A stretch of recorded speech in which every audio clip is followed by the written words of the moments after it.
From the Rogue Word Studio in Dallas, Texas, it's The Lit Show with Jeremy Fee. New episode each Tuesday. Authors welcome, comments encouraged. Hello everyone, welcome to The Lit Show. I'm your host, Jeremy Fee. As always, I've got something special for you today. Today it's a book battle, my November 2021 reading wrap-up. I'm so excited. Let me tell you about the books I read this month, and then part 2 of our show today will be the TBR to be read list for December 2021. I'm very proud to tell you that for the book battle today, my reading wrap up, I managed to keep myself at just 8 books this month, which is not easy. Tell you, I'm addicted to reading. I finish a book, I start another. I've been reading way too much this year, and I'm glad that it cut down because NaNoWriMo was going on and I was busy writing. Alright, let's look at the 8 books I read this month. I'll give them to you one at a time. Up first in our brackets for the sci-fi and fantasy section, we've got the Autobiography of Katherine, Janeway. Luckily for these first 2 books, I've already done individual videos about them. You can go watch those videos, so I don't have much to say about them. We can get through them quickly. I think this book has gotten mixed reviews, though I did enjoy it. The second book, which will be paired up against it in the first rounds of the book battle, is Song of Echoes by R.E. Palmer. This was epic fantasy. Next up is a pairing of Stephen King books against one another. We'll have The Dark Tower. It's Wizard and Glass. I've been reading the Dark Tower series, 1 book a month. This book, the first, I'd say about 10% of the book, was finishing up the kind of adventure situation the characters were on from last time. The book then went into what was basically a flashback. The gunslinger telling the stories of his early times. It was interesting, but it was different. It certainly was not what I had been expecting. Up next, the 4th book that I read for the month is another Stephen King book. It's called Later. I did enjoy this book. It is about a kid who can see dead people. There's even a joke toward the beginning of the book that it's not like that movie Sixth Sense with Bruce Willis. I thought it was really fascinating. One of the things that I enjoyed about the book was that scene on the cover is actually a scene in the book. I was so excited when I was reading through the book and I went, wait a second. And I flipped to the cover and flipped back to the page and was like, yes, they actually have the scene from the cover in the book. For the next 2 books, I'm calling them dark horror this month. The first one is Dark Stars. It's a collection of what is supposed to be dark horror. Some of them darker than others, of course, in the collection. I've got a review for it on my Goodreads, talk about what my favorite story was from it and that sort of thing. For the 6th book of the month, I read Carmilla. I was inspired by a recent discussion over there on Michael K. Vaughn's channel, talking about this classic vampire story. Carmilla supposedly inspired the work of Dracula. After I finished Carmilla, I thought it was a really interesting vampire story. You can see how it inspired Dracula. Alright, that brings us to the 7th and 8th books, the pairing of extreme horror. I personally had not experienced extreme horror in book form before this month, and the next book I'm going to talk to you about is Titus Andronicus, a classic play, a tragedy by William Shakespeare. It's not labeled as extreme horror, but it is. Now that I have a good concept of what people consider extreme horror to be, let me tell you, that play,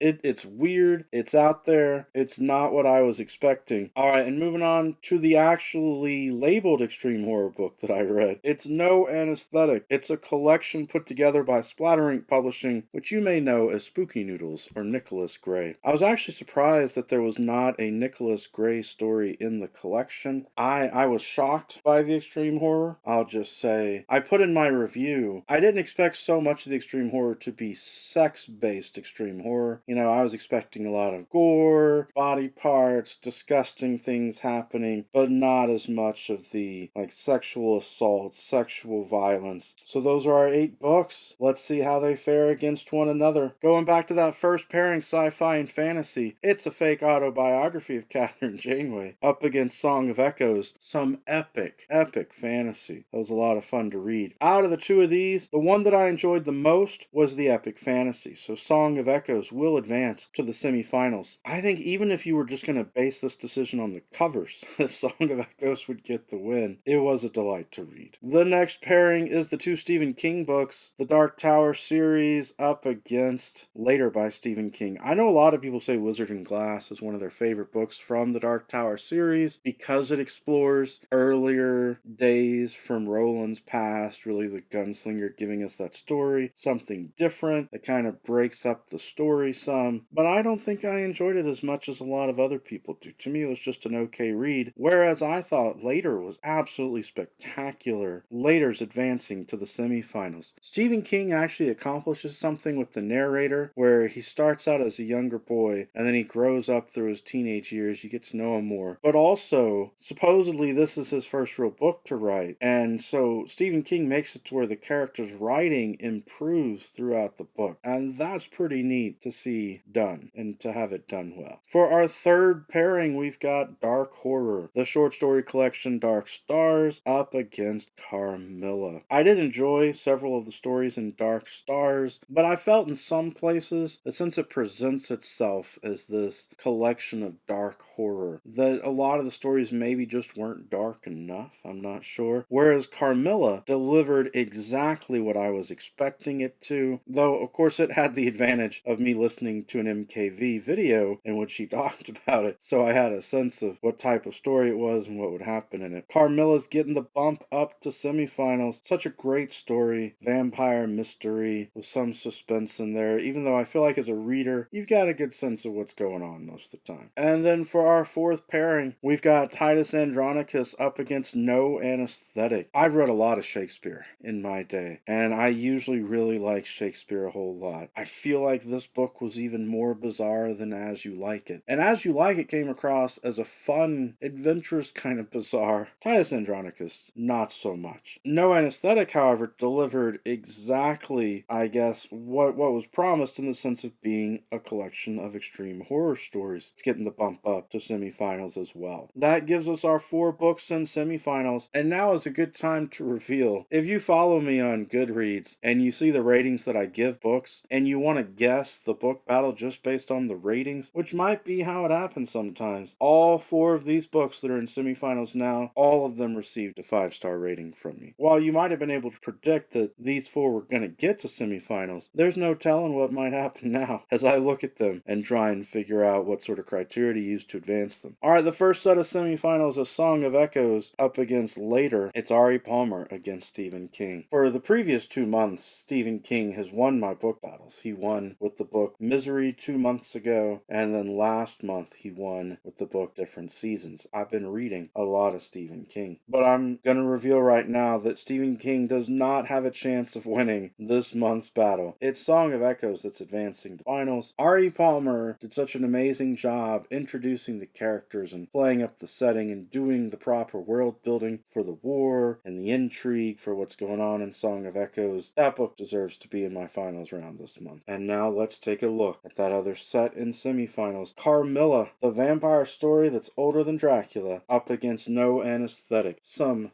gross and disturbing extreme horror. And of course, when you read extreme horror, that's what you're looking for. You're looking for the gross and the extreme. So I say kudos to the authors who were able to be in that collection. But at the end of the day, I enjoyed Carmilla more than that. Carmilla was so interesting. The forest, the kind of small town feel, the gossip of how different girls in the surrounding area were getting sick and the doctors didn't understand what was happening to them. And then the intrigue in the end with how, I won't tell you the spoilers, but how things unfolded in the end, how certain characters came together. It was a very good vampire story. Carmilla's advancing to finals, and now we have a battle between Song of Echoes and Carmilla. Which book will I decide was my best read for November 2021? First of all, I don't want to tie. I'll just call your attention to the fact that I don't want to tie. There is one more wildcard spot available, and if I don't have a tie for December for my best read, I'm going to need you awesome viewers, to help me pick a wild card, and I guess I'll just attach that in after the December battle next time. Maybe make one of those community polls where you can vote in the YouTube community tab on my YouTube channel. But alright, between Song of Echoes and Carmilla, I've said so many great things about both of these books already. Really, when you stop and think about it, they're both fantasy. So it's nice to see for the finals bracket this time, 2 fantasy books. One that's an epic fantasy, one that's a dark, mysterious vampire story, more of a horror fantasy, if you will. I'm gonna go with Song of Echoes. Best read of November 2021. Song of Echoes had that more epic story that to me I think wins out the this time. Maybe Carmilla would get the win if the story had been a little longer, or if it had ended differently than how it did. I don't know. But alright, we've got a winner. Song of Echoes, November 2021's best read for me, and I highly recommend the book. The author has a second book coming out in the series. As soon as it's available, I will probably read and review it as well. Alright, that means we've got one more task to take care of today, and that is the December 2021 TBR. I am hopeful that I will continue writing and revising in December and be able to keep myself from reading too many books, but we'll see. In the Dark Tower series, I believe there are 4 more books, so I'm just going to go ahead and say, if I